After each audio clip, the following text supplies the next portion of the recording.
welcome to your weekly program BelAhdan. The show is an accident for those without one.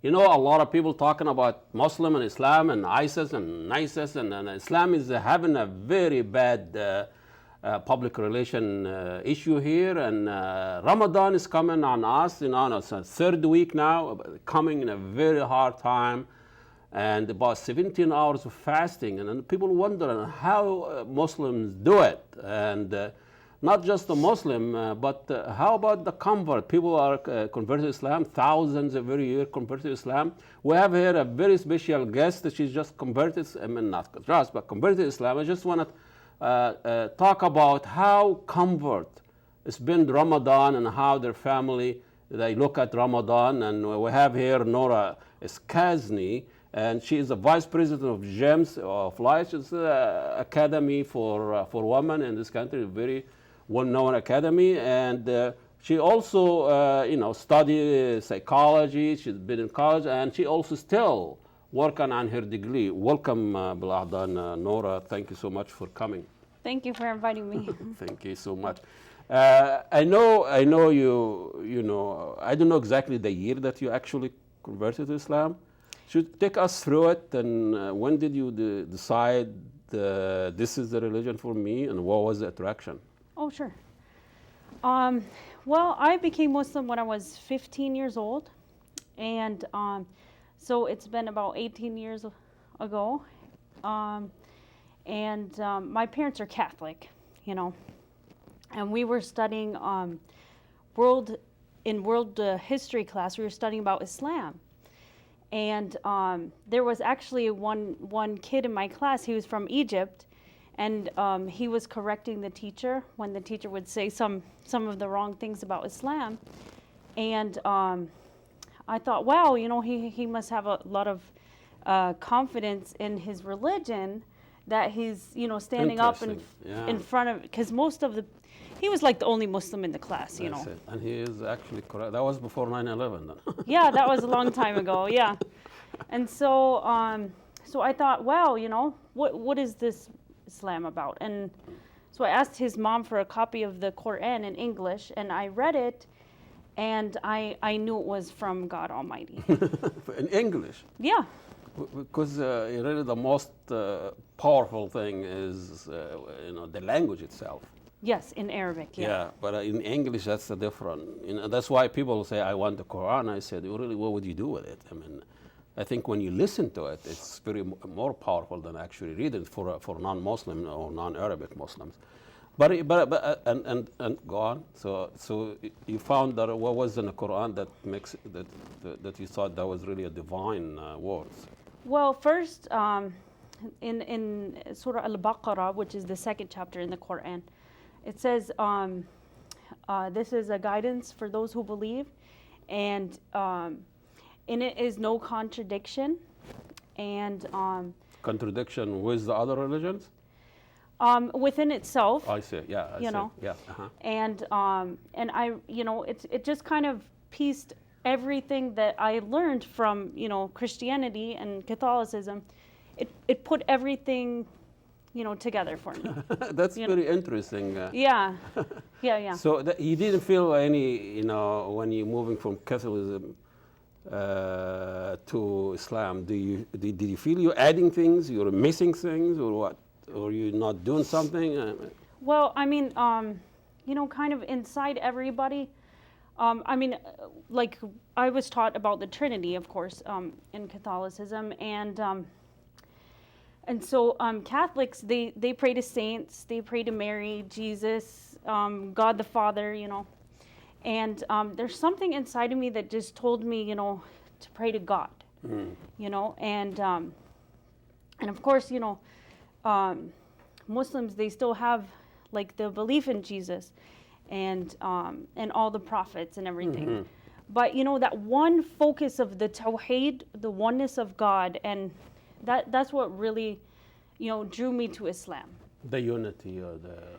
Yeah, it's not confusing. It's simple, you know. Yeah.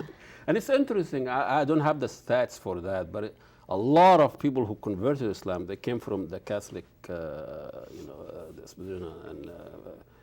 beliefs. But Tell us, and this is something I've always wondered when I was a little kid. Okay. When you were about to convert Islam, did you know about Ramadan and how what's going on in Ramadan? And now, it's a 17-hour fasting Yeah. and how hard that is. And so take us through what Ramadan means to you and your family, and also the non-Muslim member of your family. Okay. Well, when I first became Muslim, I learned about the 5 pillars of Islam, and of course, then the time for Maghrib, which is when you break your fast, it was like 5:30 or 5:15. So one thing that really stood out is that we're constantly worried about what we're eating, and I mean, think about it. Everything about our day surrounds about with eating and drinking. Okay, and sometimes we, instead of having like a balance, we go to the excess Extremes, with our physical needs, and we forget about our spiritual needs. So Ramadan helps us focus on our spiritual needs by depriving ourselves from our physical needs, just for this amount of time. And that understanding came later, and I'm assuming because also there is fasting in Catholicism, there's Lent and all that. Yeah. But it's not as comprehensive or as. But so how you doing in Ramadan now? How do you manage to fast 17 hours? And well, right now I'm pregnant, so I'm not you're lucky. fasting. Yeah. Did you arrange that? Well, no, it was actually a surprise. But so when somebody is sick, Well, last year it was the same thing too. Yeah.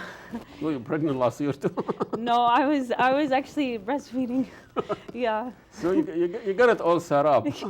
No. Now what I'm saying is, when you are a convert, you have a member of your family that are non-Muslims. Yes. When they see you fasting, when they see you, what do they say?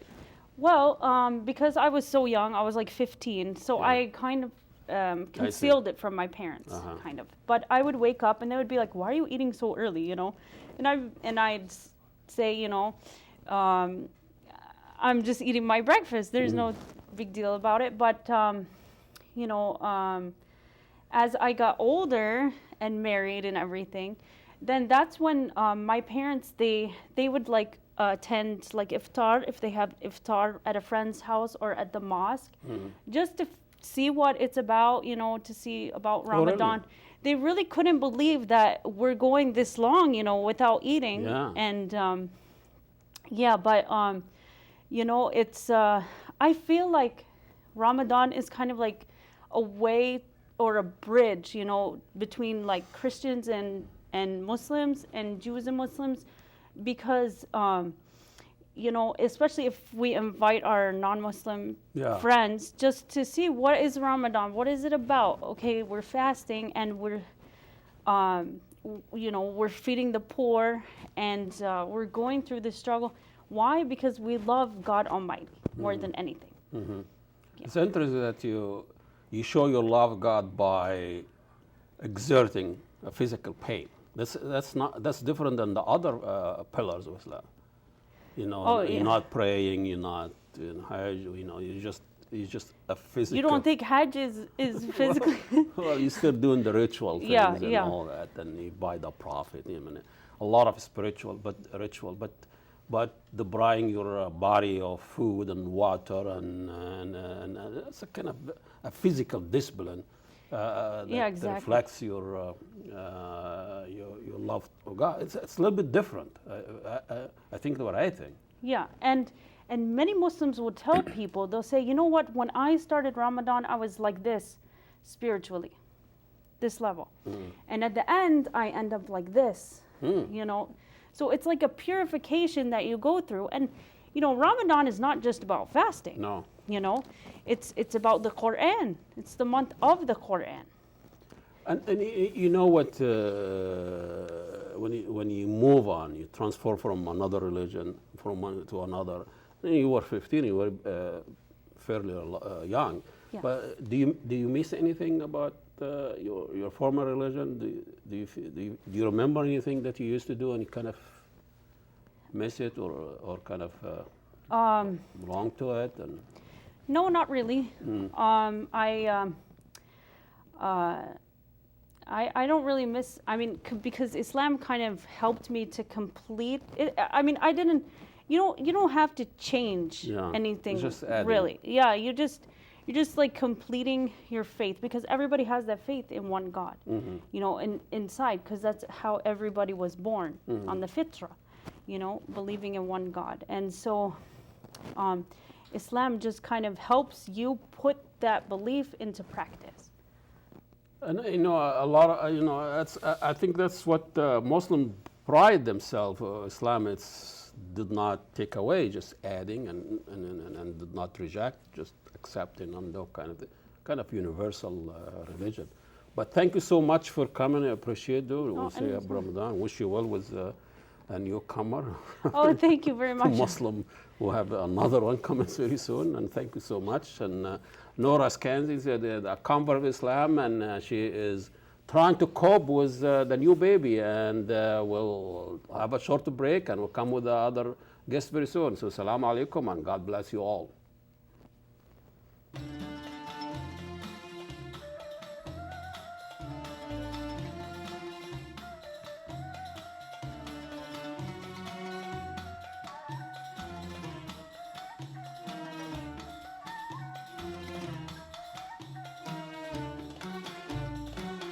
The show was an accident. Okay, take 3. Go ahead when you're ready. Okay. Welcome to the weekly program. This is going to be interesting. Take 5. Okay. Okay. Hold on. In 5, 4, 3. Welcome. Are we 3 or 1? 20. Okay. I just started. You are on. I'll edit it out, right?